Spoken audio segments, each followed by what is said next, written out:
قبريا وقرت لك قوية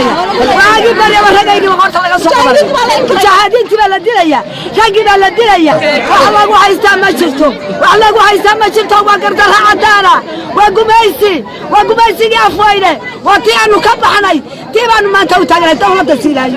وقادن يقول بسم الله الرحمن الرحيم والله على سكوير لي wax qadaro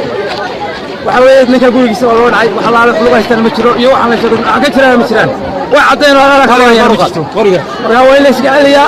cuntir way la iska celiya wala iska celiya guryahayaga noogu yimi ma dooni mayno waana dooni طلابة شرعي وفصمان حد كعبنا يا ضمن وحنو كعبنا دولة وحوي المجاهدين كيدا يا هدي الكلية قالين لنكم كرات الله على قدي هذا دولة هذا الشعب أنا شعبه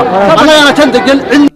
dhanka kalena sarkaalkan oo magaciisa la yiraahdo Axmed Cadiib isla markaana aanu kula kulanay gudaha magaalada Ceergaabo ayaa gebi ahaanba iska fogeeyay eedeymaha booliisku soo jeediyeen shaariciyada magaalada Ceergaabo waxa buux dhaafiyay shacab weyne tiro badan oo ka gadooday sida loola dhaqmayo sarkaalkan ka tirsan ciidanka booliiska oo ay ciidamada booliisku ku guul daraysteen qabashadiisa iyaga oo shacab gadoodsani wadooyinka magaaladaasi jareen ciidanka militariga ayaa iyaguna goobta soo gaaray waxayna bilaabeen ridida rasaasta noocyadeeda duwan waxayna rasaastaasi haleeshay 4 qof oo shacab ah kuwaasi oo isugu jiray rag iyo haweenuna badan caruur hase yeeshee uma aysan suura gelin inay qabtaan sarkaalkan oo isagu ku sugan bartamaha magaalada Ceergaabo ciidanka militariga ayaa dib ugu laabtay fariisimahoodii walina waxa socda mudaharaadkii oo isagu isa sii taraya marba marka ka dambaysa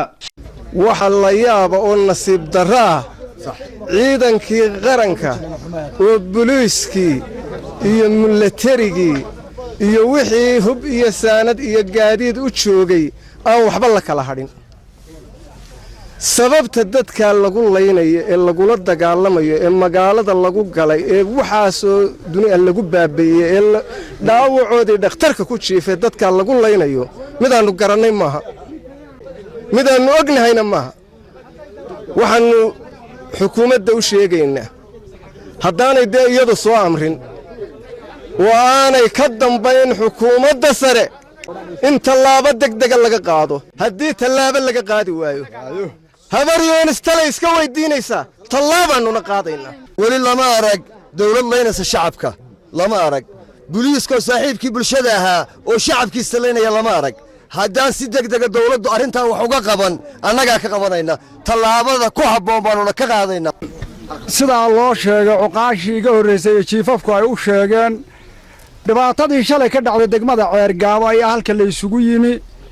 arinta waxaan u aragnaa mid gef ah oo aan xalaal ahayn xaraan ah ay ku soo duuleen ciidamadu maatada oo ay ka ridayeen hubka culus